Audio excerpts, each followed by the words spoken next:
The Andy Story. Dear Papa Dudut, lahat tayo ay merong bagay na pinagsisisihan. Yung mga bagay na sana ay hindi na lamang natin ginawa noon upang hindi nagkaroon ng komplikasyon sa ngayon. Minsan naisip ko na sana ay totoong may time machine. Gagamitin ko talaga yon pabalik sa nakaraan upang makipagkita sa batang ako para mabigyan siya ng mag-asawang sampal sa mukha niya at sangkatutak na sermon upang hindi na siya mapariwara pa. Pero imposible naman yon. Kaya nga sa abot ng makakaya ko ay pinapangatawanan ko na lamang ang bunga ng mga desisyon ko noong araw. Bago ko ipagpatuloy ang kwento ng buhay ko ay gusto ko munang magpakilala sa mga kabarangay natin. Itago niyo na lamang po ako sa pangalang Andy. 28 years old, taga Binangonan, Rizal at nagtatrabaho sa isang garment factory. May kinakasama na ako si Lance na sa ngayon ay taong bahay at siyang nag-aalaga sa mga anak namin. 19 pa lamang ako noong nabuntis at 20 anyos naman ang pinanganak ang aming panganay. Sa loob ng 9 na taon naming pagsasama ni Lance ay umabot na sa 5 ang aming mga supling papadudot.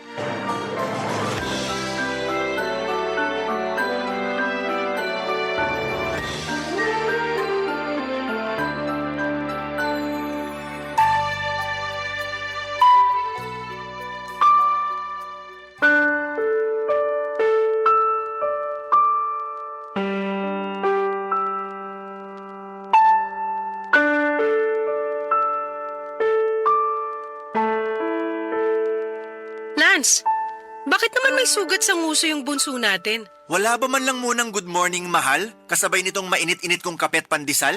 Yan talaga agad bungad mo, Andy? O edi good morning, mahal. O ngayon, pakisagot yung tanong ko. Malay ko kung bakit may sugat yung anak mo. Baka sa kalikutan. Anong malay mo? Dapat alam mo kasi ikaw ang bantay. Sinasabi mo ba na hindi ko sila binabantayan? May naririnig ka bang sinabi ko? Wala naman, di ba? Alam mo, minsan maglinis ka rin ng tenga mo. Kung ano-ano nang naririnig mo na hindi ko naman sinabi. Hindi nga. Pero tingin mo sa akin, bobo, para di maintindihan sa tono ng pananalita mo na gano'n ang ibig mong sabihin? Sinasabi mo na dapat alam ko kasi ako ang bantay ng mga anak natin. Tama naman. Pero dahil di ako sigurado kung na paano yan, ipinalalabas mo na di ko na binabantayan. Hindi naman kasi magkakasugat yung anak natin sa nguso kung binabantayan mo. Ang laki-laki kaya nung gasgas. Na paano ba yun? Hindi ko alam. Malay ko nga sabi. Bakit di mo tanungin panganay natin? Baka masagot niya. Yang ka eh. Lagi na lang yung panganay natin ang sinisisi mo tuwing may mangyayari dito. Papaalala ko lang sa'yo ha, bata pa yung panganay natin kaya ikaw pa rin dapat ang may kargo sa mga bata. Huwag mong ipasa sa kanila yung mga responsibilidad mo. Kung tutusin, hindi ito yung unang beses na may nangyari sa bunso natin, pati na rin sa iba natin mga anak sa pangangalaga mo. Nung nakaraan, yung pangalawa natin may pasa sa braso. Sabi mo tumama sa gilid ng mesa. Pero parang hindi ka pa sigurado. Kundi pa sinabi ni mama na nagsuntukan pala yung mga anak natin, hindi ko pa malalaman yung totoo. Doon ka na lang kaya sa mama mo. Nadaig pa ang CCTV magtanong na nangyayari sa mga anak natin. Kasi nasasagot naman niya lahat eh. Labas si mama rito. Nagkataon lang na nakita niya. Tsaka buti pa siya, alam niya yung nangyari eh. Pero ikaw naturingang ama ng mga anak natin, palaging walang kamalay-malay. Ano ba kasing ginagawa mo rito sa bahay? Siguro panay cellphone ka lang, no? Anong panay cellphone? Bakit? Hindi ba? Anong oras ka na nakakatulog kaka-cellphone dahil puro ka laro? Sabihin mong hindi, kukutusan kita. Parang tanga naman eh. Ikaw ang parang tanga. Yun ang alam, pagbabantay sa mga anak natin ng trabaho mo, hindi mo pa magawa ng maayos. Paano pa ako makakapagtrabaho ng panatag niyan? Kung lagi ako nag-aalala na baka ano na namang mangyari sa mga anak natin pag uwi ko. Hindi na makapagpahinga sa kabatong dibdib ko, Lance. Palagi nilang nininervous lang dahil sa pagiging irresponsable mo? Kung makapagsalita ka naman dyan, akala mo, lagi ko pinababayaan mga anak natin ah. Araw-araw ba silang may sugat at pasa? Hindi naman, di ba? Tsaka mga bata yan. Natural din na malilikot at nagkakasakitan. Sa dami nila, mababantayan ko ba sila isa-isa? Hirap sa'yo porque ikaw nagkatrabaho. Akala mo na kung sino ka kung umasta at magsalita dyan. Kung ayaw mong bantayan ang mga anak natin, edi ikaw ang magtrabaho sa labas! Sinabi ko ba na ayaw ko? Wala akong sinasabi, no? Ibig sabihin, ayaw mo talaga magtrabaho ulit. Ha? Masaya na ako sa pagbabantay sa mga anak natin. Tsaka kakaregular mo lang dyan sa pinagkatrabahuhan mo, di ba? Sabi mo, pangarap mo maregular dyan. Ayan, nangyari na nga. Oo, pangarap ko! Kasi mukhang ikaw ang walang pangarap para sa pamilya natin. Papa Dudut, hindi na ako nakatungtong ng kolehiyo dahil maaga kaming nagkaanak ni Lance. Maging siya ay high school lang din ang natapos. Tapos nasundan pa ng nasundan ang mga anak namin dahil hindi ko sineryoso ang paggamit ng contraception at pagpa-family planning. Kaya nga sising-sisi ako na umabot na sa 5 ang anak namin ni Lance dahil doon ay naranasan naming mag-isang kahig, isang tuka. Gabi-gabi, bago ako matulog ay bumabalik sa akin lahat ng mga bagay na pakiramdam ko ay ninakaw sa akin ng panahon. At isa na nga doon ay yung ma-enjoy ko man lang ang kabataan ko at pagiging dalaga. Hindi na kasi nangyari yon noong nabuntis at nagkaanak ako. At mas lalo lang akong nalulugmok sa araw-araw na ginagawa ng Diyos nang dahil sa kinakasama kong mahinang dumiskarte sa buhay. Ewan, pero hindi ko mapigilang magtampo kay Lance kasi mukhang wala siyang pangarap para sa amin ng mga anak niya. At dagdag stress pa sa akin sa tuwing kinukumusta ng mama ko kung kailan siya magkakatrabaho, Papa Dudut.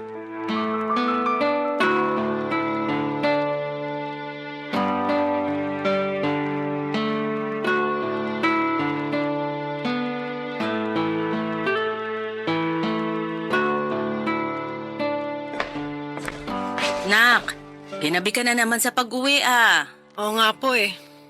Kailangan kasi mag-overtime sa trabaho kasi marami kaming gawa. Ganun ba? Opo. Kaso nakakapagod. Nakakangalay ng batok at ang sakit-sakit na ng likod ko. Umupo ka nga muna dyan sa bangko. Bakit ba kasi nakatayo ka lang dyan sa may pinto? Maghapon na po kasi kaming nakaupo kaya hindi ko na rin ramdam yung puwet ko pero sige po, upo na ako kasi mas napapagod lang akong tumayo. Tulog na po ba yung mga bata? Oo, kakatulog lang nila. Ay, kumain ka na ba? Kumain na. Nakisubo na lang ako doon sa kasamahan ko kanina sa baon niya. Kasi wala na pala akong pera pambili. Ayoko namang umutang sa kantin dahil ang mamahal ng mga paninda nila doon. Pero pag ganun, umutang ka na. Kasi paano na lang kung walang baon yung kasamahan mo, di ba? Opo, ma. Sorry po Sorry saan? Sorry kasi alam ko mataas ang pangarap niyo para sa akin kaya gustong-gusto niyo ako makapagtapos ni Papa sa college. Pero hindi na nangyari yun dahil sinuway ko kayo nung nagpabuntis ako ng maaga kay Lance. Tapos hindi ko pa sineryoso yung pagpa-family planning kaya dumami yung anak namin. 27 years old pa lang ako pero losyang na ako. Mas mukha pa nga yata kayong bata kaysa sa akin. Ay, nangyari na yon. Wala na tayong magagawa pa doon. Kung may dapat mang sisihin dito, ang kinakasama mong pulpul mag-isip at mahinang dumiskarte. Huwag naman po kayong ganyan magsalita kay Lance, ma. Paanong hindi ako magsasalita ng ganito? Nakikita ko na wala naman siyang ginagawa rito sa bahay nyo. Ni magbantay sa mga anak nyo hindi pa maayos-ayos. Puro na lang cellphone, feeling binata. Bakit kasi di na lang siya pagtrabahuhin mo? Tapos ikaw na lang dito sa bahay para mag-alaga sa mga bata. Nag-usap na po kami ni Lance tungkol sa bagay na yan. Sinabi niya sa akin na kakaregular ko lang po sa pinagtatrabahuhan ko. Sayang naman kung magre-resign ako. Naisip ko tama naman. Sus, sinabi niya lang yon kasi ayaw niyang siyang magtrabaho sa inyo. Sa bagay, masarap ang buhay niya rito sa bahay niyo Kunwaring nagbabantay sa mga anak, pero panay cellphone ang inaatupag. Panay cellphone lang ba talaga ang ginagawa ni Lance rito, ma? Ay naku! Oo, sinasabi ko sa'yo pag alis mo papunta sa trabaho, nakatutok na sa cellphone yan. Habang pinapakain mga anak nyo, bago paliguan, puro cellphone niyang magaling na lalaking yan. Kaya nga laging late yung panganay niyo sa school Pag uwi rito sa bahay, imbis na makipaglaro sa mga anak nyo, cellphone ang inaatupag. Kaya di nyo mabantayan mga bata, tapos mamaya mag-aaway na lang at magkakasakitan. Hindi na talaga nagbago si Lance. Sinabi mo pa. Sakit ng ulo yung kinakasama mo, kaya nga dapat siyang nagtatrabaho sa inyo imbis na ikaw. Tingnan natin kung makapag-cellphone pa siya dun sa trabaho niya. Pero yun nga po ang dahilan kaya siya natanggal sa dati niyang pinagtatrabahuhan, di ba? Sobrang paggamit ng cellphone at pag-a-absent. Tingin ko wala na talaga sa loob ni Lance na magtrabaho. Nabanggit niya sa akin na tinatamad na raw siya. Kaya sabi ko siya nalang mag-alaga sa mga anak namin at ako naman na magtatrabaho sa labas. Pero kahit sa ang anggulo mo tingnan, mali pa rin yun. May mga babae na po na nagtatrabaho. 2024 na po, hindi na to sinaunang panahon. Alam ko naman yon. Pero pwede lang yon kung responsable sa mga bata at sa bahay yung kinakasama mo. Pero sa nakikita ko, hindi naman kaya dapat siyang maghanap buhay. Ang bata-bata pa niya, malakas pa pero mas pinapairal kasing katamaran at pagiging batugan. Akala niya yata hindi marami ang mga anak niyo eh. Kasalanan mo talaga yan eh. Mali ka kasi nang napili. Ay. Papadudot kasama namin sa maliit naming inuupahan ng nanay ko. Lumipat siya sa amin bago mag-pandemic at binenta ang bahay na pinundar nila ni Papa matapos nitong mamatay noong 2018. Katwiran niya ay hindi na raw niya kayang tumira doong mag-isa lalo na. Bawat sulok ng bahay namin ay may alaala ng yumao kong tatay. Tinanggap ko si Mama sa aming pamilya kasi magulang ko pa rin naman siya. Kung tatanungin ninyo ako kung nahihiya ako kay Mama, oo ang sagot ko. Pakiramdam ko ay binigo ko sila ni Papa sa pangarap nilang makapagtapos ako ng pag-aaral para magkaroon ng magandang trabaho. At kapag naiisip ko ang bagay na yon ay nalulugmok ako dahil sinaktan ko ang damdamin ng mga magulang ko. Alam ko naman na hindi ko na maibabalik ang nakaraan upang maitama ang mga desisyon ko sa buhay pero tanging hiling ko na lamang sa Diyos ay maging mabuti ang kapalaran sa aking pamilya sa kasalukuyan.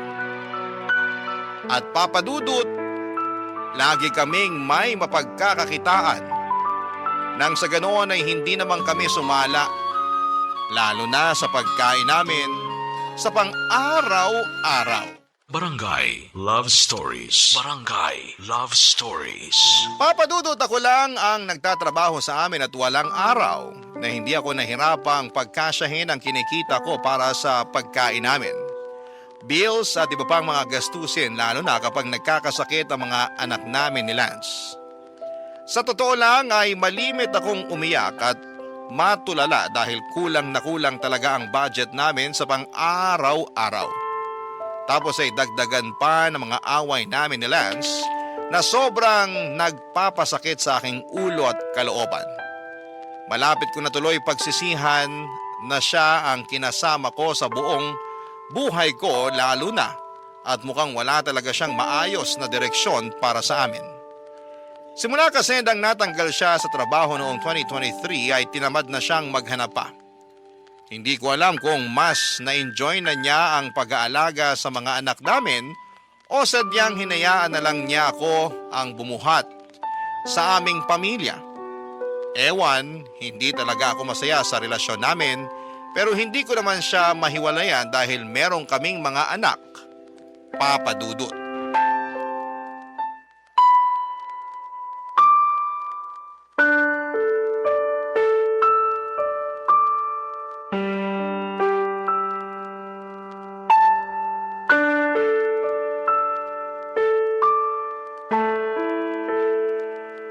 Parang wala na yatang araw na hindi kita nakikitang nakasimangot dyan, nak.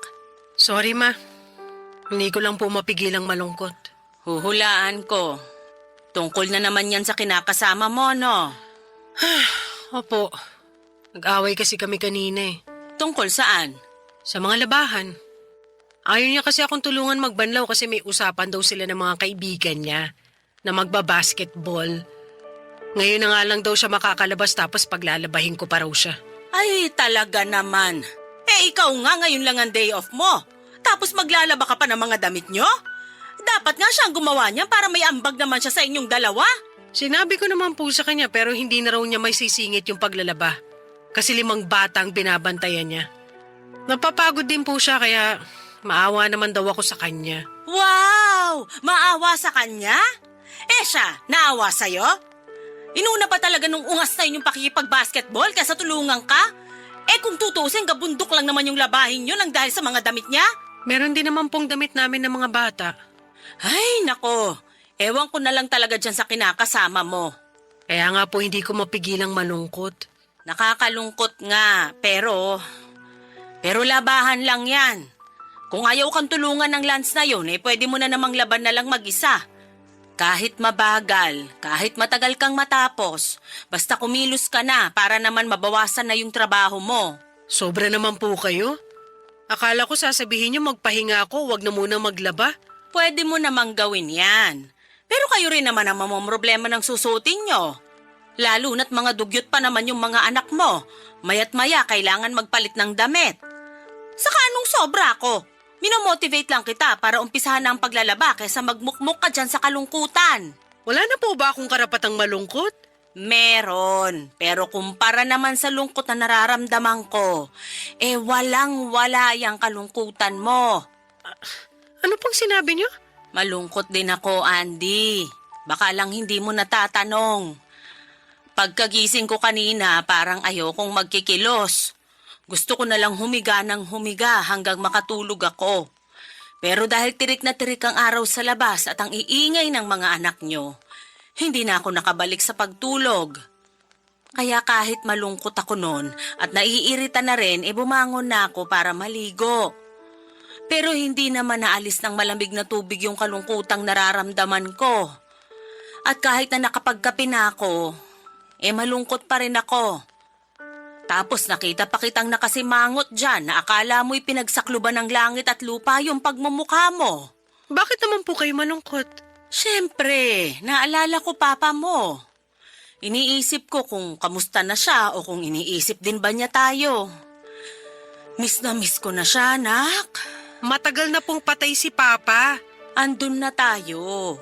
Pero anong magagawa ko kung pakiramdam ko kahapon lang nangyari?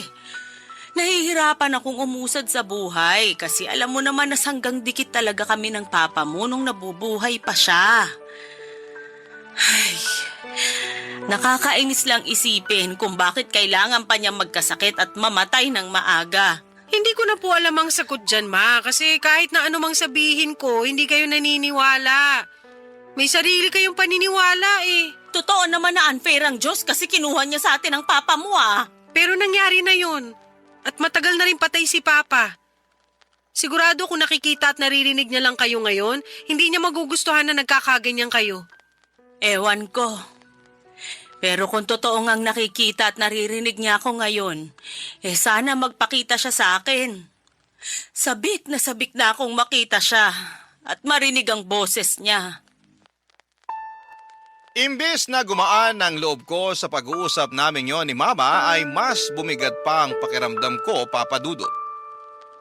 Oo, kinumusta nga niya ako pero binaliwala niya pa rin ang nararamdaman ko sa pamamagitan ng pagsingit ng mga pinagdaraanan niya. Para sa mga hindi pa nakakaalam, nag-self-diagnose ang mama ko na meron siyang depression at anxiety mula noong namatay ang papa ko at magpasa hanggang ngayon na hindi pa rin siya nakakausad.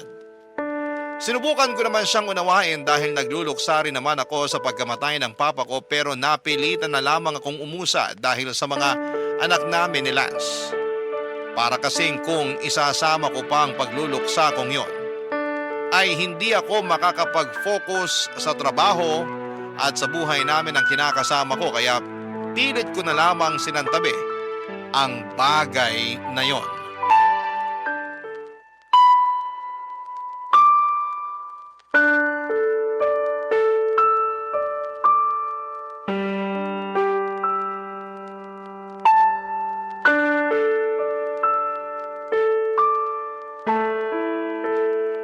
Yung nanay mo talaga, malapit ko na yung makutusan eh. Ano?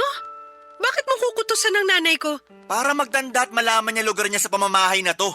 Masyado na kasing pakialamero yung nanay mo.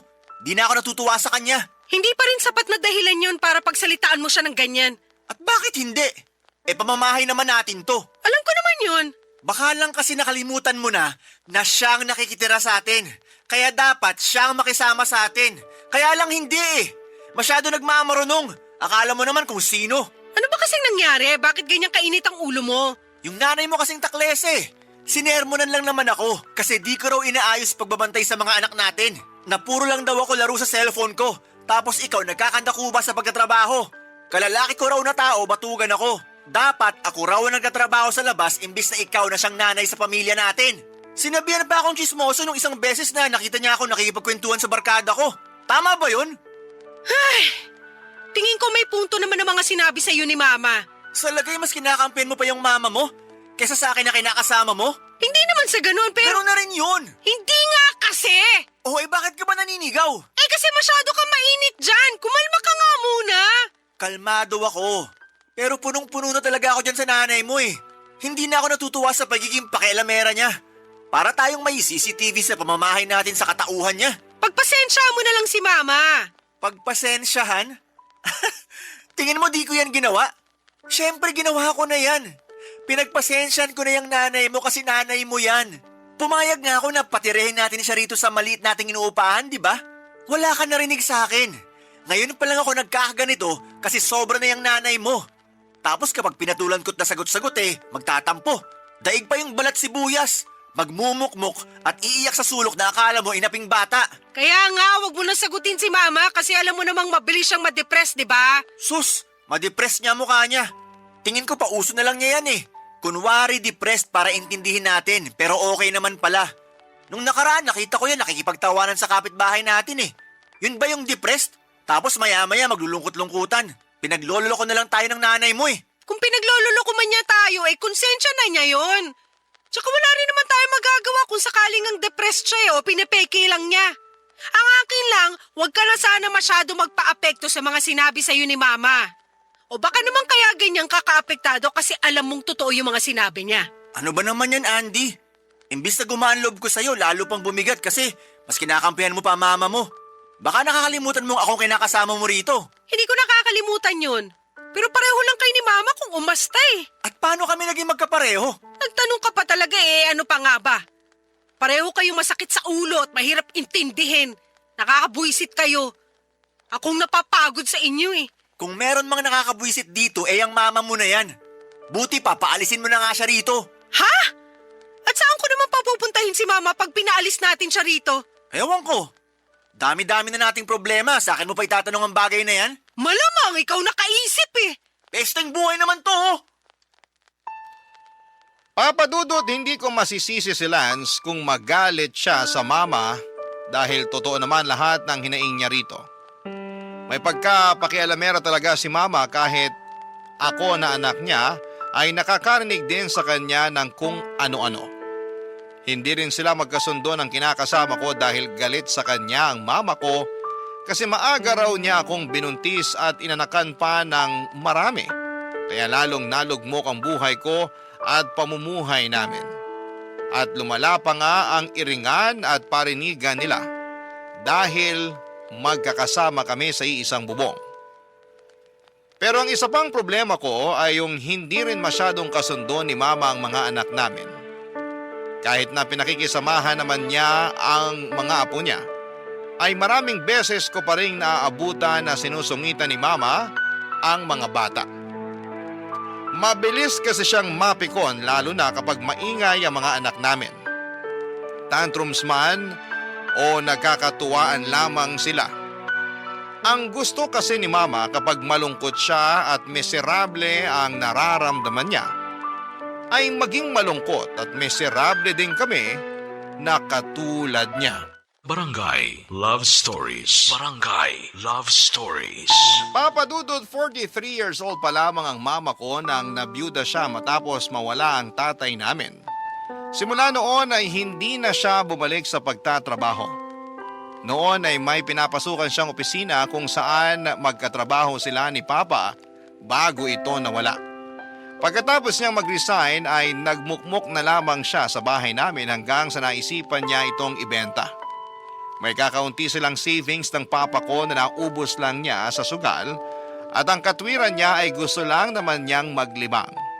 Tapos nung walang-wala na siya ay nagsabi siya sa akin na makikitira siya sa amin kasama ang pamilya ko.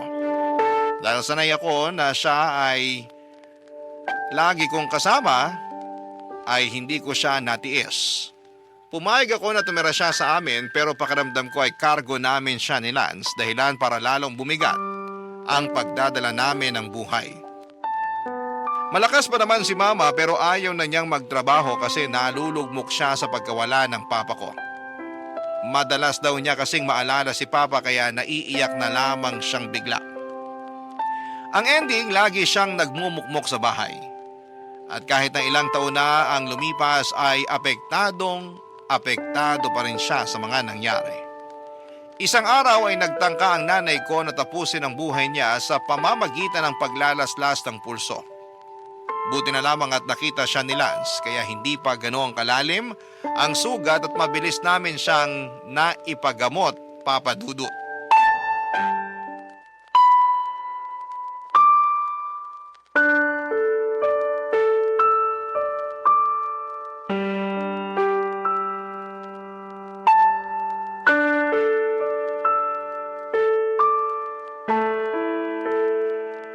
Ma! Bakit niyo ginawa yun? Bakit niyo sinaktan ng sarili niyo? Kasi nga gusto ko nang sumunod sa papa mo. Miss na miss ko na siya, anak. Kagabi na panaginipan ko siya. Sabi ko sa kanya hintayin niya ako kasi susundan ko na siya sa kabilang buhay. Kaya lang bigla naman siyang nawala. Hindi ko na siya nakita paggising ko. Panaginip lang yun, hindi yung totoo. Anong hindi totoo? Kitang-kita ko ang papa mo. Tingin ko nababaliw na po kayo. Lance naman? Bakit? Totoo naman eh. Gawain ba ng matinong tao yung maglaslas ng pulso? Hindi, di ba? Ibig sabihin, baliw na yung nanay mo. Hindi ako baliw. Ikaw nga batugan eh. Pabuhat ka ng pabuhat sa anak ko, kalalaki mong tao. Ay, talaga naman. May masabi lang talaga kayo sa akin eh. Totoo naman lahat ng sinabi ko ah. Bakit, nasasaktan ka? Ay, sus, kawawa ka naman. Papatulan na talaga kitang matandang baliw ka. Hindi ako baliw. Pwede ba tumigil na nga kayo? Huwag akong patigilin mo kundi yung nanay mo. Wala naman akong ginagawa rito ah. Yung batugan mong kinakasama ang unang nagsabi na baliw ako. Totoo naman eh. Sinabi na ngang hindi ako baliw. Tumigil na nga kayo! Lance, please, wag mo na sagutin si Mama. At ikaw naman, Ma, please, umayos kayo. Maayos ako ah. Sino may sabing hindi? Kung maayos kayo, sana naisip nyo na mapapagastos lang tayo kung napuruhan yung sarili nyo. Sana naisip nyo na walang-wala na nga kaming pera kasi kulang na kulang yung sinusweldo ko tapos dadagdagan nyo pa yung mga gastusin namin. Gusto nyo talaga kami mapaun sa utang, no? Sabihin nyo, gusto nyo mangyari sa amin yon? Naku, hindi naman syempre. Kung hindi naman pala, bakit kayo ganyan? Hindi ko alam. Basta ko na lang naisip yun eh. Alam nyo yan, pero hinahayaan nyo lang ang sarili nyo na magpadala sa isip nyo. Hindi mo talaga ako maiintindihan kasi wala ka naman sa posisyon ko. Hindi ko na kailangan mapunta sa posisyon nyo dahil baka lalo lang ako masira ng ulo. Nagluksari naman ako sa pagkawala ni Papa pero umusad pa rin ako. Kaso kayo hindi eh. Napag-iwanan na kayo kaya apektado na yung buhay nyo. Tapos dinadamay nyo pa kami may sarili naman kaming problema ng pamilya ko. Ma, please! Kung hindi nyo kami matutulungan sa araw-araw naming pamumuhay, wag na po kayong dumagdag sa mga iniisip namin, lalong-lalo na sa akin. Awa naman kayo sa akin kasi napapagod din po ako. Hindi ko naman kasalanan kung napapagod ka ngayon. Ikaw ang pumili niyan, hindi ako. Masyado ka kasing suwael at hindi ka nakinig sa amin ng papa mo. Tapos pulpul pa at batugan yan lalaking napili mo. Siningit nyo na naman ako. Totoo naman eh. Kasalanan mo kung bakit mahirap pa kayo ngayon sa daga. Ewan ko sa inyo! Ako pa yata'y mauuna mabaliw sa kakaintindi sa inyo. Yang mama mo sisihin mo, wag ako. Isa ka rin sakit ng ulo eh. Ano na namang ginawa ko? Yun nga, wala kang ginawa at wala ka rin ginagawa para sa pamilya natin. Ang malas-malas ko sa'yo, Lance. Nagsisisi na tuloy ako na ikaw pa ang tatay ng mga anak natin. Papa Dudut, dala na rin siguro ng matinding emosyon na naghahalong galit at pag-aalala kaya nasumbatan ko na ang sarili kong ina. Pero sa totoo lang ay may punto naman lahat ng mga sinabi ko. Pagod na akong pakisamahan siya dahil dagdag lamang siya sa mga gastusin namin. Naghihikahos na nga kami sa buhay tapos mapapagastos pa kami ng malaki ng dahil sa kanya. Siyempre nagalit din sa akin si mama at nagkasagutan kami. Hindi rin naman kasi siya papatalo kaya lalong nadagdagan ang sama ng loob ko sa kanya. Gustong gusto ko na siyang paalisiin sa amin pero baka lalo siyang mapahamak sa labas. Isa pa ay natatakot ako sa karma na pwedeng mangyari sa akin sakaling ipagtabuyan ko sa pamamahay namin ang sarili kong ina. Kaya nga pinagsabihan at kinausap ko na lamang siya ng masinsinan na huwag na niyang ulitin ang bagay na yon kasi mauuna pa akong mabaliw sa kanya. Tingin ko ay tinabla naman siya kaya lang makalipas ang 2 linggo ay may ginawa naman si Lance.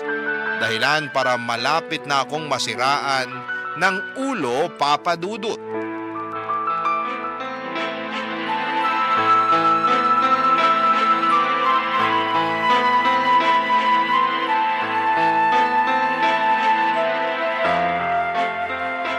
Lance, ano to? Anong ano yan? Teka, bakit mo hawak cellphone ko? Bakit? Masama bang hawakan ko cellphone mo? Hindi, pero... Uy, patay mali siya. Sige, tanong ko, sagot ko. Ano to mga pinaglalike mo na picture ng mga sexy na babae online? Tapos nagko-comment ka pa talaga na parang akala mo wala kang ka-live-in at 5 anak, ha? Wala lang yan. Anong wala? Tingin mo ba sa akin tanga? Para maniwala na wala lang to? Wala nga lang talaga yan. Hindi ako bulag. Hindi ko naman sinabing bulag ka. Ang akin lang, huwag ka masyadong malisyosa. Ako pa talaga ang malisyosa? Nakakabastos naman talaga mga pinagko-comment mo rito. Gusto mo basahin ko? Para malaman mo na nakakaloko ka? Ano, basahin ko? Ha? Wag na. Tsaka akin na nga yung cellphone ko. Masyado kang pakialamere. Wow! Ako pa talagang pakailamera! Akin na sabi yung cellphone ko, Andy. Ayoko nga! Ako naman bumili nito, di ba? Kaya akin to at gagawin ko kung ano gusto kong gawin dito. Anong gagawin mo dyan? Hoy! Ano pa nga ba? Di babasagin! Wag mong gagawin yan. Huli ka na kasi sinagad mo ng pasensya ko. Kaya dapat sa cellphone na to sinisira! Hoy, tama na. Yan! Yan ang dapat sa cellphone na yan! Apakan ng gammadurog! Basag na yung cellphone ko. Tama na. Wow, talaga naman! Nakuha mo pang iyakan yan, ha? Malamang. Cellphone ko yan eh.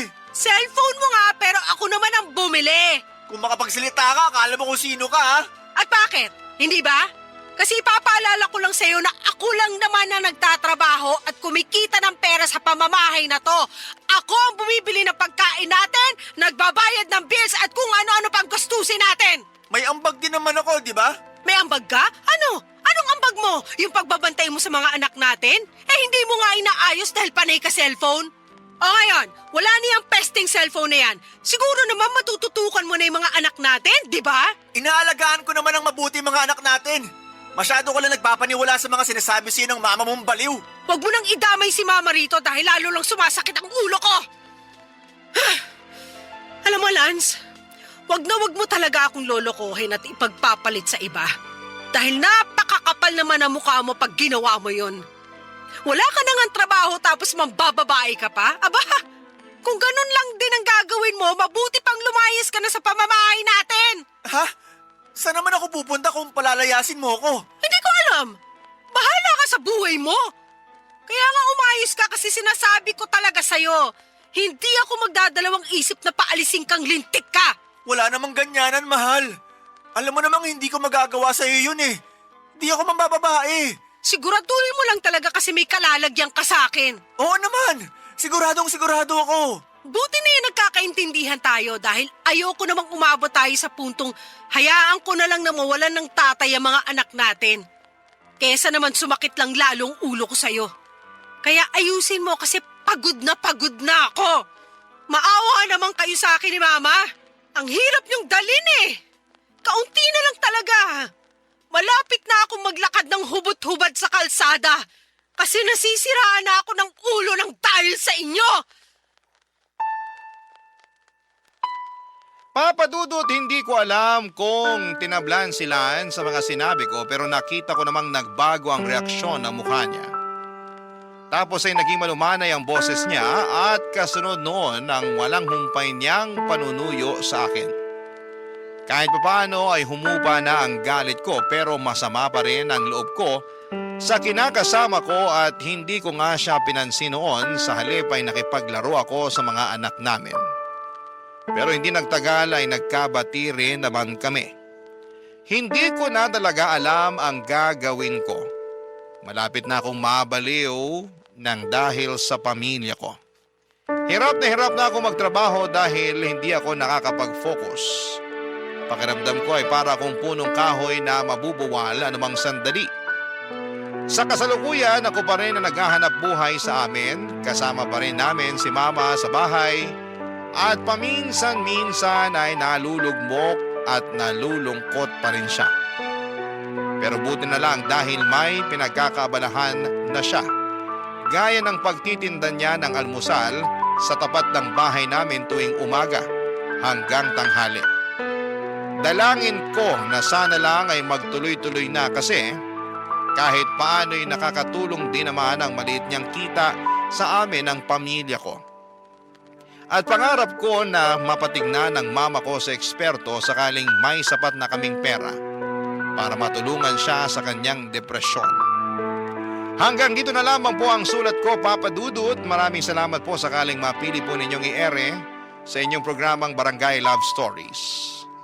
Gusto ko na rin kunin ang pagkakataon na ito para magpasalamat sa programa ninyo dahil nalilibang at natututo ako sa mga istorya ng kabarangay natin na itinatampok ninyo. God bless and more power sa inyo. Ang inyong forever kapuso at kabarangay, Andy. Dear Papa Dudut, ako nga pala si Kathy, 35 years old at meron akong nakarelasyon. Naitago na lang natin siya sa pangalang Bert. Mas matanda siya sa akin ng 20 years. Pero kahit ganon kalayo ang agwat namin sa isa't isa ay hindi naman kami nagkakaroon ng malaking problema. Marami kaming pagkakaparehas kasi mas marami akong alam sa henerasyon niya. Kaya hindi kami nauubusan ng pag-uusapan. Nakilala ko siya sa tulong ng isang katrabaho. Nereto ako noong time na ready na ulit akong magmahal. 3 taon na kasi akong single noong nakilala ko si Bert. Pakiramdam ko noon ay ready na ulit akong magmahal nang makilala ko na siya. Mature kasi siya at iba roon sa mga naging karelasyon ko. Tumagal din ang 1 taon ng ligawan bago ko siya sinagot, Papa Dudut. Hindi nga siya nainip, di kagaya ng iba na paabutin mo lang ng kalahating taon ng panliligaw ay sumusuko na. Hindi ko pinagsisihan na sinagot ko si Bert, Papa Dudut. Paano ba naman kasi lahat ng kailangan at gusto ko ay kaya niyang ibigay. Edad lang naman ang maipipintas ng iba sa kanya. Pero pagdating sa ibang bagay tungkol sa kanya, wala silang ibang masabi. Boto ang mga mahal ko sa buhay sa kanya, Papa Dudut. Gusto na nga nilang magpakasal na kami kaagad. Napag-usapan namin yon pero hindi naman ako nagmamadali. Parang okay pa rin sa akin na mag-boyfriend at mag-girlfriend lamang kami. Hindi naman ako pressured kahit lagpas 30 na. Enjoy pa kasi ako sa situation namin ni Bert, Papa Dudut.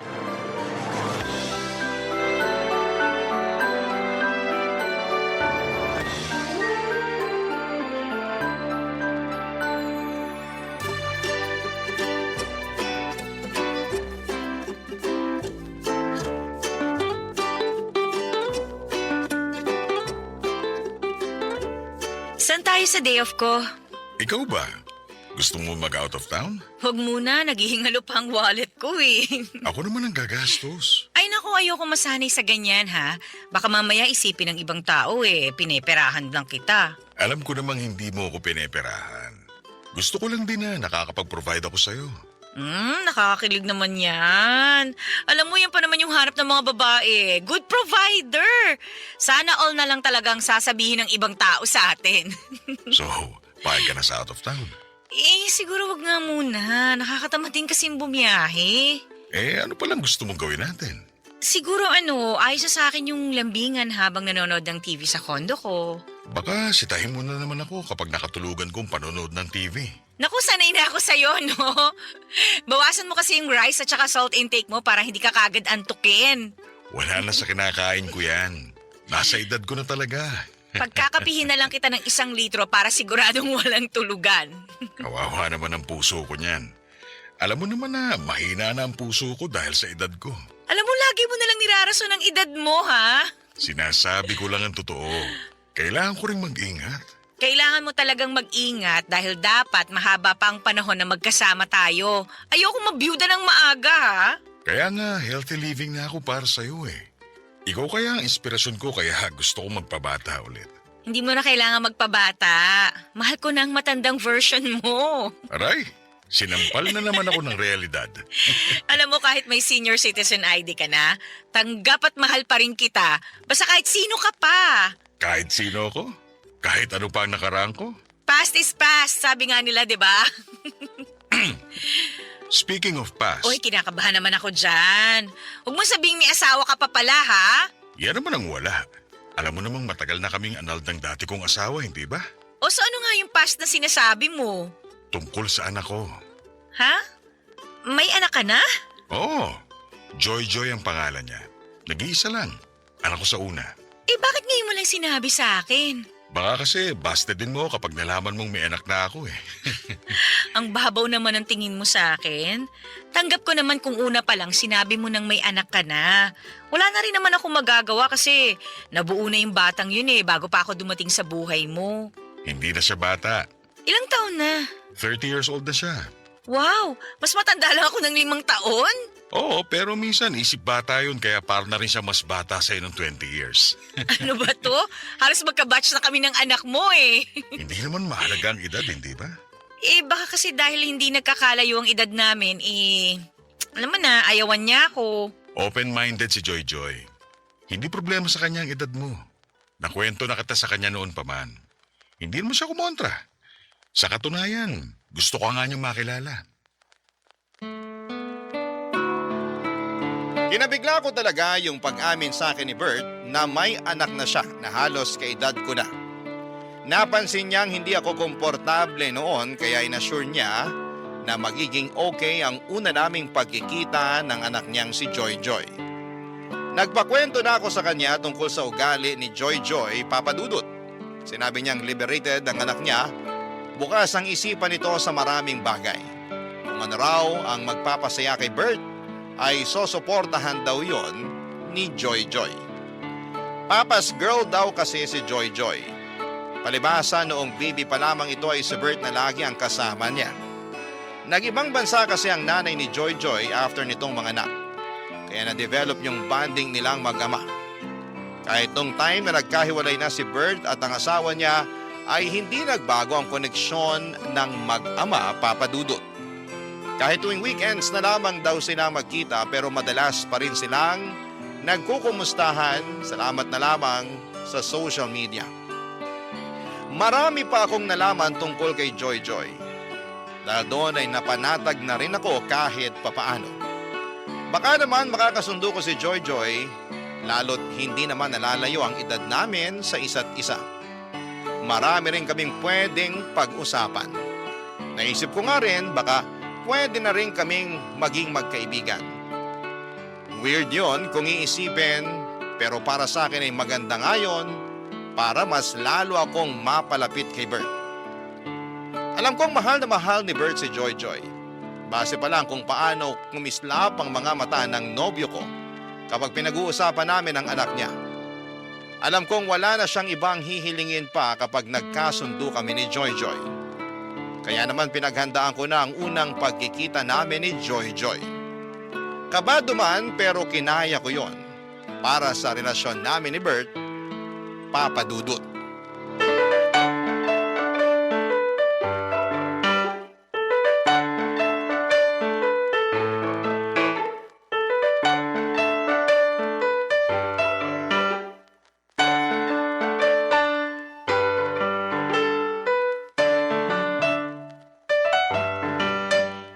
Joy, ito pala ang tita Kati mo. Pwede bang Kathy na lang ang itawag ko sa'yo? Kasi naman 5 years lang ang agwat natin sa isa't isa eh. Ay, mas gusto ko nga yan. Aba, una pala nagkasundo na kayong dalawa. Mukha naman kasing madaling pakisamahan tong si Kathy eh. Saka mukhang marami kaming mapagkakasunduan. Ramdam ko rin eh. Parang may lukso ng dugo ako sa'yo. Ay, nanay lang? Char. Huwag mong sobra ng biro mo, Joy. Baka mabigla naman to si Kathy. Ay hindi. Maganda nga una pa lang nilalapag na niya sa akin yung totoong ugali niya eh. Para wala nang gulatan. Alam mo ngayon pa lang, gusto na kitang maging stepmother. Pero mas mukha tayong stepsisters. Oo nga pala, Joy. Dito matutulog sa bahay si Kathy, ha? Si Papa naman? Anak ba kita para magpaalam ka sa akin kung pwedeng matulog ang girlfriend mo sa bahay mo? Baka lang kasi dito ka rin matulog ngayon. Eh dito naman talaga ako matutulog ngayon. Nakaschedule na, di ba? Wala namang kaso sa akin kahit maglambingan kayo magdamag ni Kathy. Basta wag lang kayo masyadong maingay sa kwarto ha. Walang kaalampagan ng kama. Hoy, huwag yung ganyang biro, ha? Hindi naman maiilang tong si Kathy.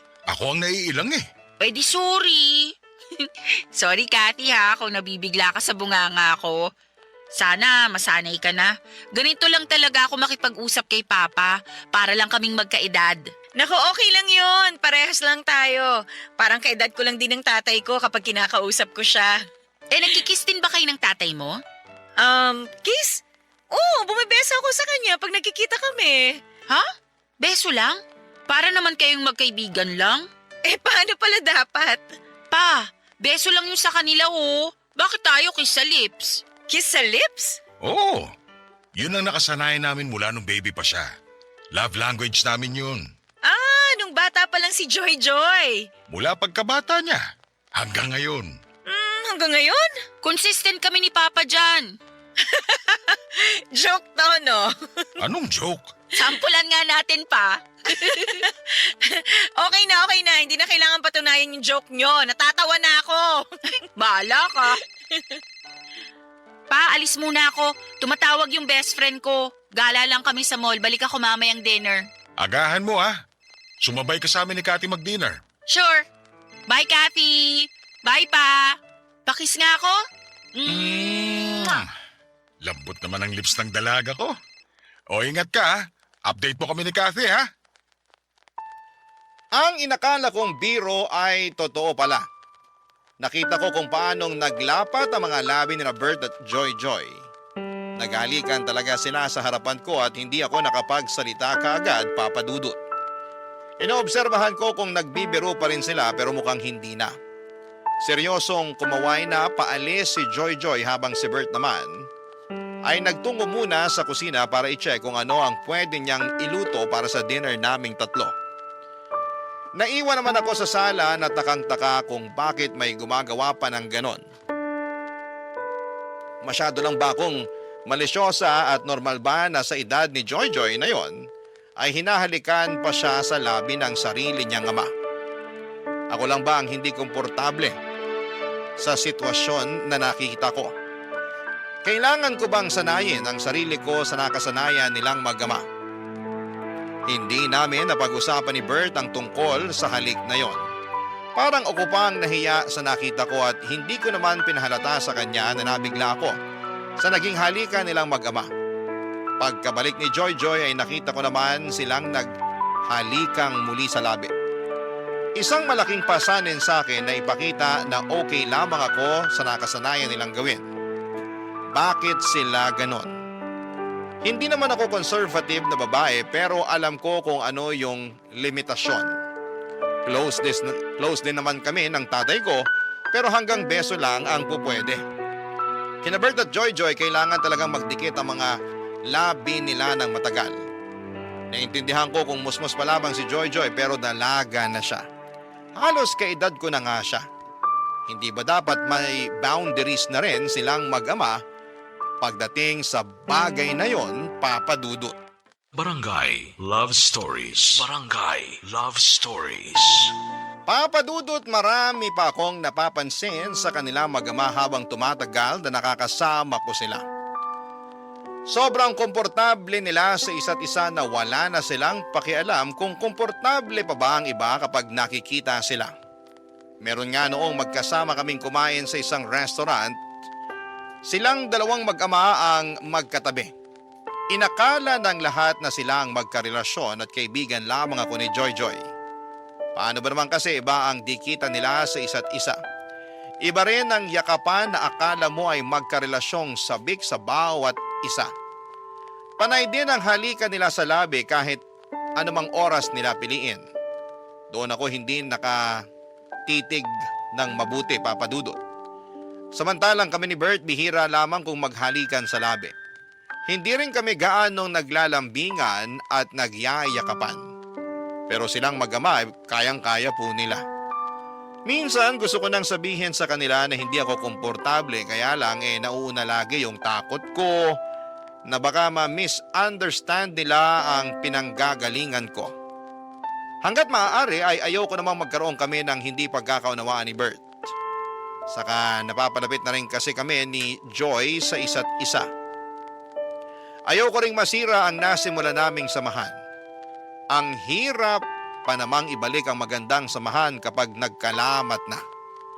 Kaya pinilit kong itikom ang labi ko para lamang masigurado na hindi ako ang magiging dahilan para lumayo ang loob nila sa akin. Pero isang araw ay meron na naman akong hindi nagustuhan sa ginawa nila. Kararating ko lamang noon ng bahay ni Bert at naabutan kong magkasama sina Joy Joy at Bert. Nakasuot ng nightie si Joy Joy na sobrang nipis. Wala rin itong suot na bra. Dahilan para mailang ako, Papa Dudut.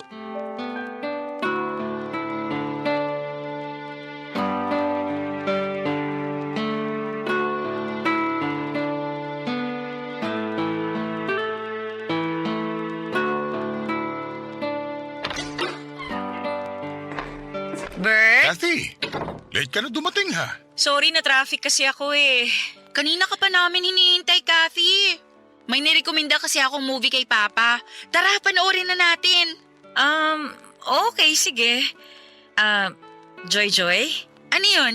gusto mo bang humiram ng pajama or jacket? Meron ako dyan. Ha? Para saan? Naka-nighties ka kasi tsaka wala ka pa yatang bra. Ganyan talaga manamit yan kapag dito sa bahay natutulog. Lagi kasi siyang naiinitan. Masanay ka ng ganitong suot ko, Kathy. Saka ayaw akong nagbabra kasi masakit sa likuran. Kailangan din naman kasing ipahinga yung dibdib niya sa bra. Hayaan mo na siya. Okay. Kala ko kasi wala siyang magamit na ibang damit. Hindi nga rin ako nakapanty eh. Seryoso ka ba dyan? Yan ang payo ko sa kanya. May nabasa kasi ako na dapat hindi palagi nagpapante ang babae. Dahil? Nakalimutan ko na eh. Magpalit ka na ng pambahay para makanood na tayo rito. Dali. Joy Joy, sure ka bang ayaw mong humiram ng ibang damit sa akin? Hindi nga, okay lang ako. May problema ka ba sa damit ko?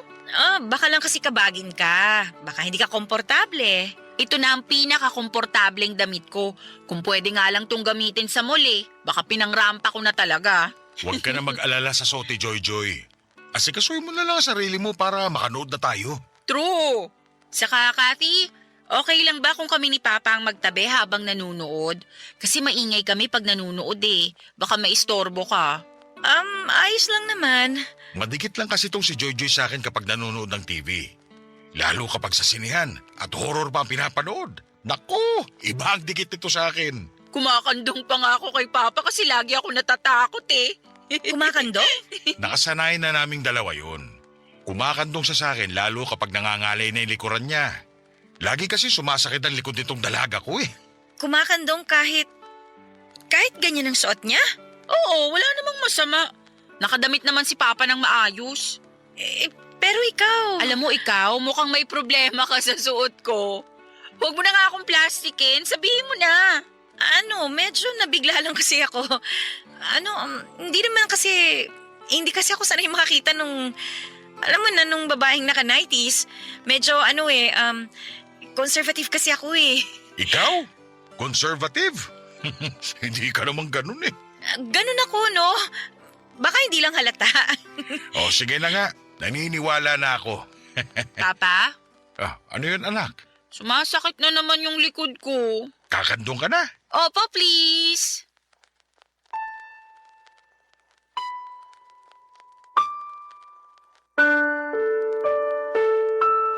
Nang nalaman ko bandong si Joy Joy kay Bert, natulala na lamang ako sa mga nangyari.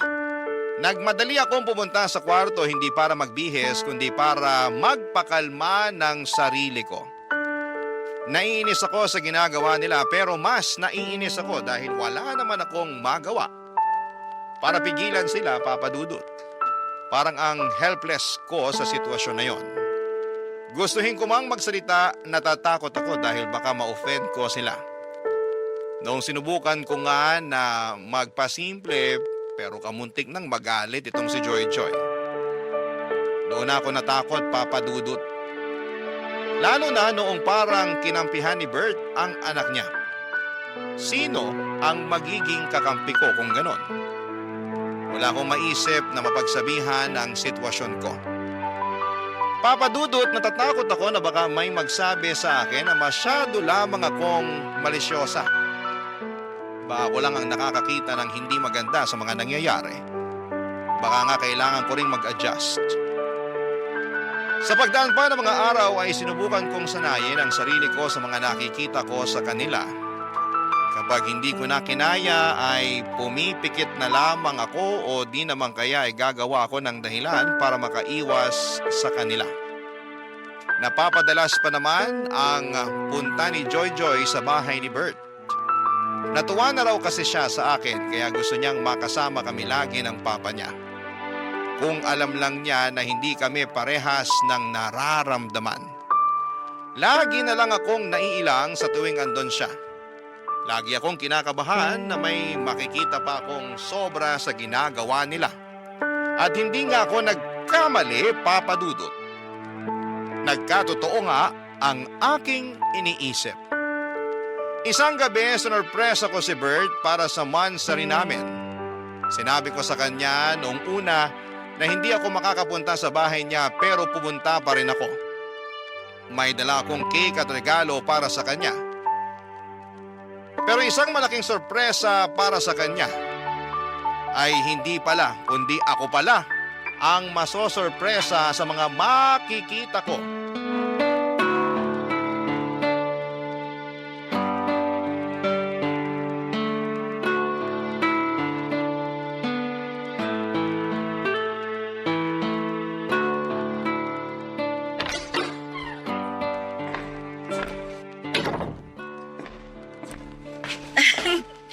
Happy Mansary!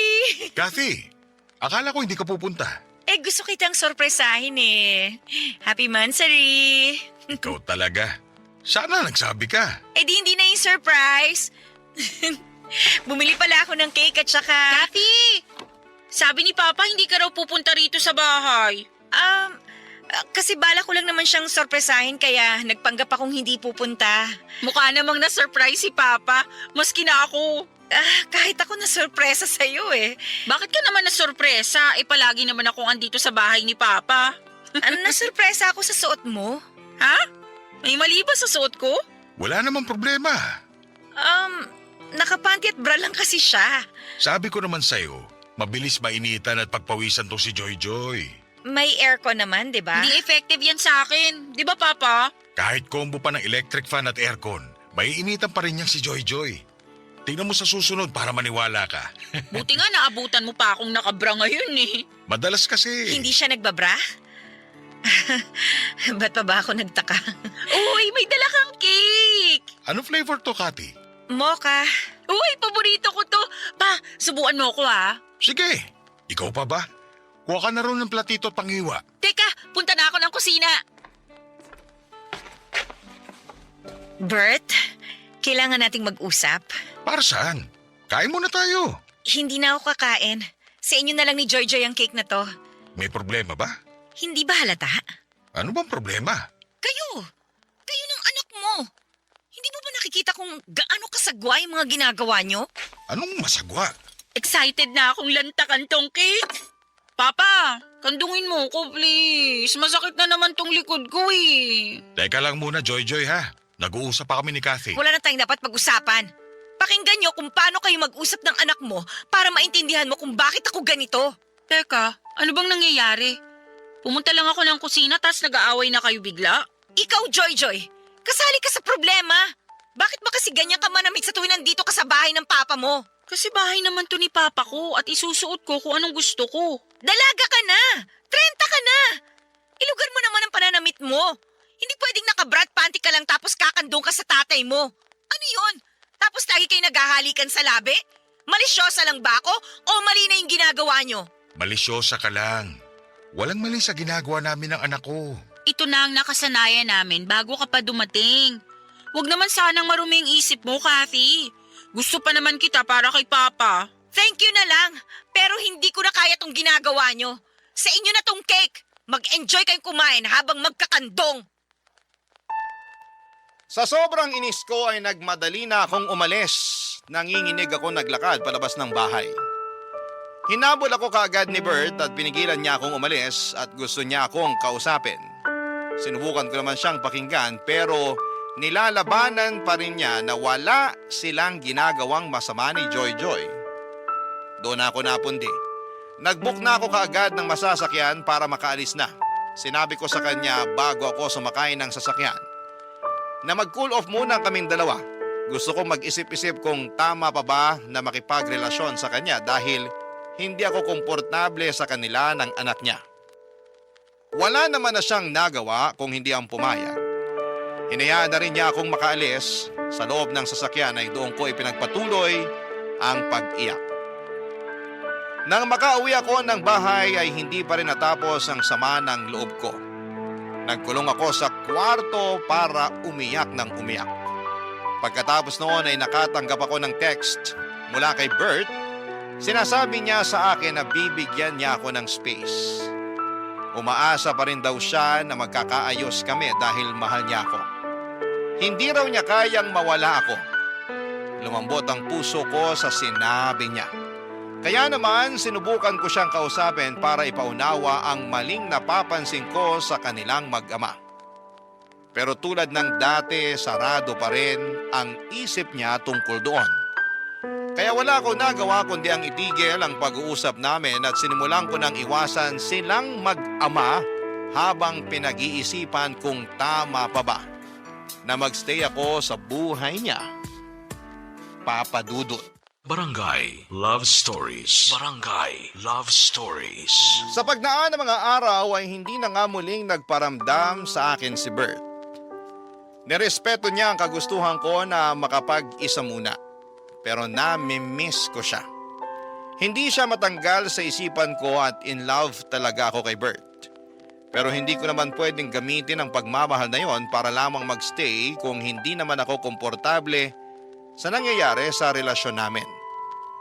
Tiniis ko na huwag magparamdam sa kanya.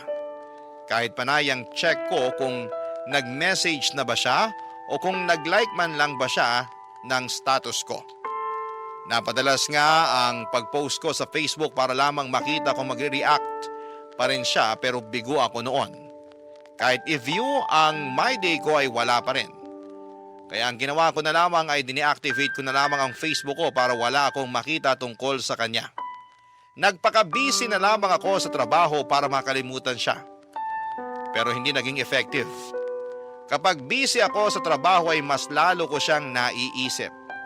Hindi na ako makatulog ng maayos dahil nasanay na akong kayakap at katabi siya. Kaya naman niluno ko na ang pride ko at minessage ko na siya, Papa Dudut. Mabilis naman niya ako nireplyan at sinabi ko sa kanya na puntahan niya ako sa kondo para makapag-usap kami. Mabilis pa sa 4:00 ang pagdating niya. Nanginginig akong pinagmasdan siya at na-miss ko talaga siya. At naramdaman ko namang ganon din siya sa akin. Niyakap niya ako at hindi ko naman pinagkait sa kanya ang isang yakap pabalik. Alam kong hirap talaga akong tiisin siya dahil mahal na mahal ko siya. Kaya sinubukan kong i-communicate sa kanya ang nararamdaman ko sa relasyon nilang mag-ama, Papa Dudut.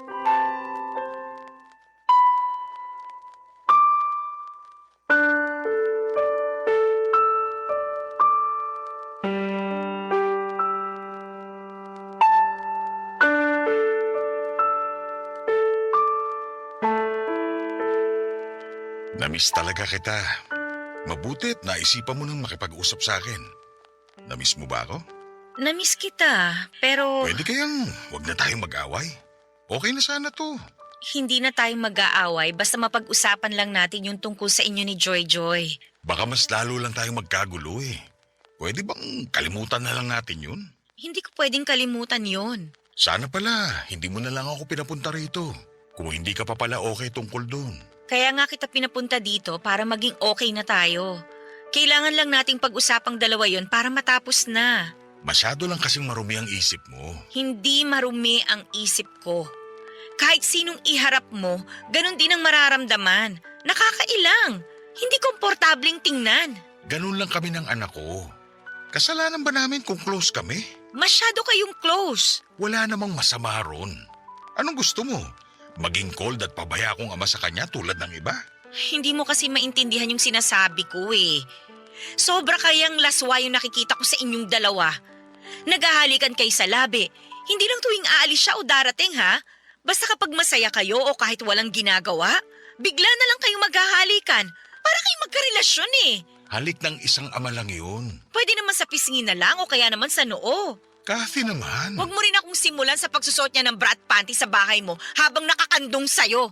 Minsan nga naka-nighties lang eh. Sige. Sa susunod sasabihan ko siya na sa tuwing pupunta siya sa bahay ko, huwag siyang kakandong sa akin. Ugaliin niyo na maglagay ng limitasyon sa pagiging close niyo. Sobra ka naman, Kathy.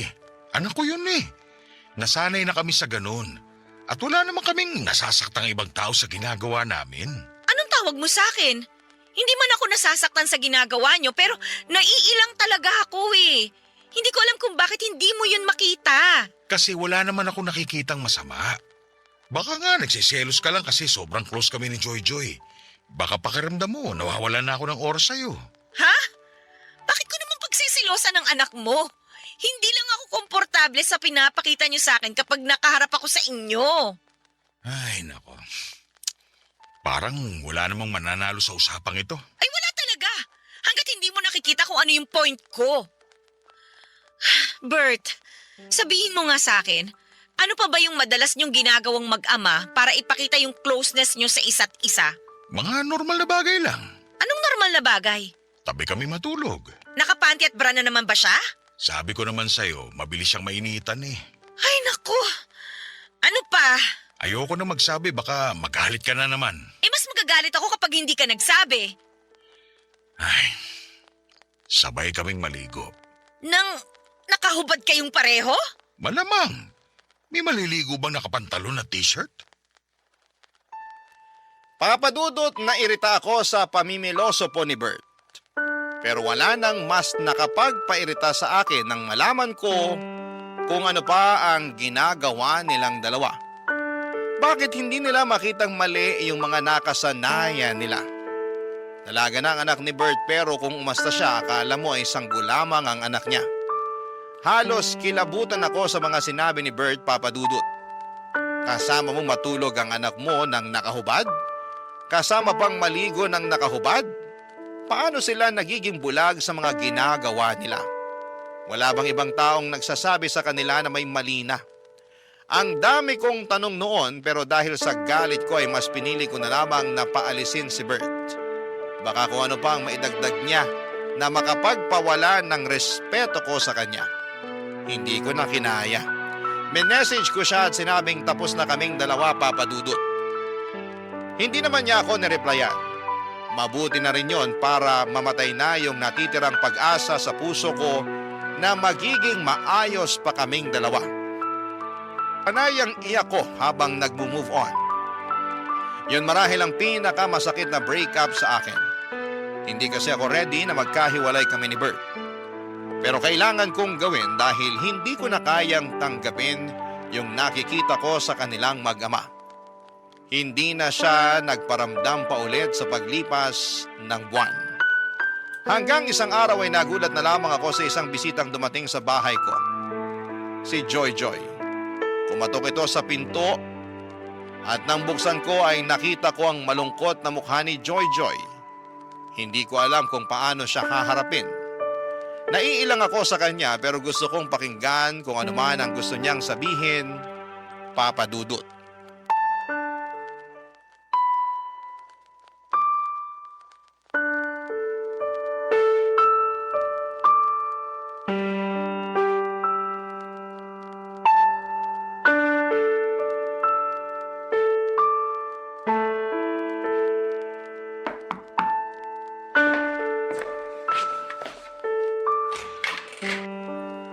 ginagawa mo dito? Makikipag-usap sana sa'yo. Pasok ka. Inutusan ka ba ng papa mo na pumunta dito? Hindi, nagkusa ako. Tungkol saan naman ang pag-uusapan natin? Alam mo na kung ano. Hindi naman na kailangan. Hiwalay na kami ng tatay mo eh. Wala na ring sense para pag-usapan pa yon. Alam kong mahal niyo pa ang isa't isa. Lalo na si Papa. Kung alam mo lang kung gaano kalungkot si Papa ngayon. Kasalanan naman niya. Hindi niya ako pinakinggan eh. Pinakinggan ka naman namin. Kaya lang, kami ang hindi mo maintindihan.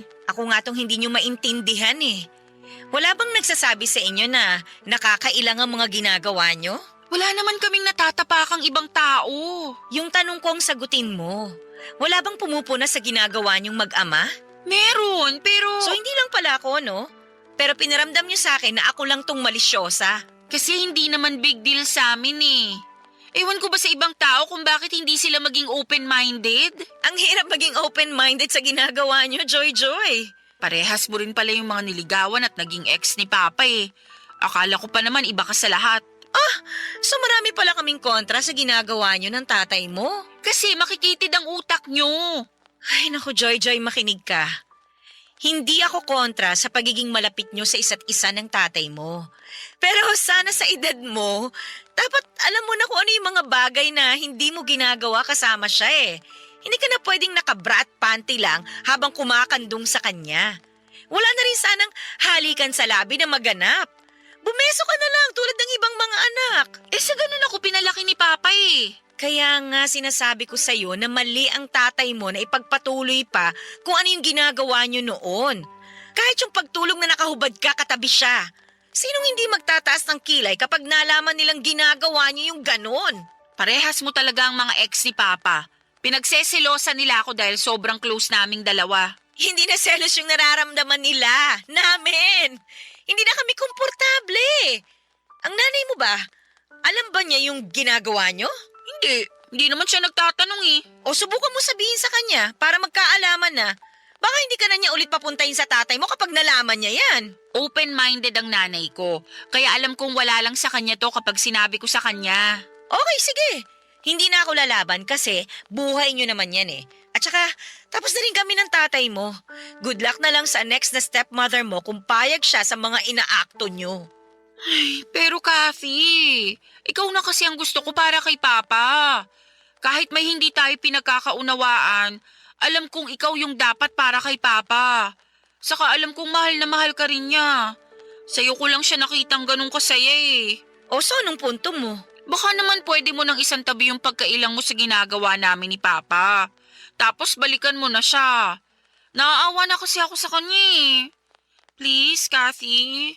Please. Nangingilid ang mga luha ni Joy habang pinapakiusapan akong balikan si Bert. Aminado akong naapektuhan ako sa huling sinabi niya. Nakaramdam ako ng kurot, mas lalo namang nag-ingay ang puso ko. Isinasagawa na naman nitong sinisigaw na naman nitong muli si Bert. Bigla ko namang na-miss si Bert, Papa Dudut. Pinalis ko muna si Joy para makapag-isip-isip ako bago siya tuluyang lumabas ng pintuan. Hinawakan pa nito ang kamay ko at nagmakaawa na huwag ko raw iwan ang tatay niya. Hindi raw niya kayang makitang lugmok sa kalungkutan ng tatay niya. Doon ko naramdaman kung gaano niya kamahal si Bert. Tumango na lamang ako at sinabing kami na lang ng tatay niya ang mag-uusap sa dapat na gawin. Pagkatapos noon ay nagmadali akong isarado ang pintuan at doon ako napasantad. Para ako nanghina sa naging usapan namin. Ilang araw na akong naguguluhan sa dapat kong gawin, Papa Dudut. Mahal na mahal ko po si Bert. Wala na akong ibang lalaki na nakikitang makakasama kung hindi siya. Kaya lang ay hindi ko talaga matanggap ang ginagawa nilang mag-ama. Sinubukan ko namang sabihin yon sa kanila pero mukhang hindi nila babaguhin ang nakasanayan nila. Kasi hanggang sa dulo ay pinapakita nilang walang mali sa ginagawa nila. Ano po ba sa tingin ninyo ang dapat kong gawin? Wala na akong ibang problema kay Bert maliban nga roon sa kakaibang closeness nilang mag-ama. Hindi ko na alam kung ano ang gagawin ko at sana'y matulungan niyo ako. Isa po akong masugid na tagapakinig ng inyong #1 radio station sa Barangay LS 97.1, lalo na ang inyong programang Barangay Love Stories. Makakaasa kayo sa patuloy na pagsuporta ko bilang pasasalamat sa pagbahagi ng aking kwento. Ang inyong forever kapuso at kabarangay, Kathy.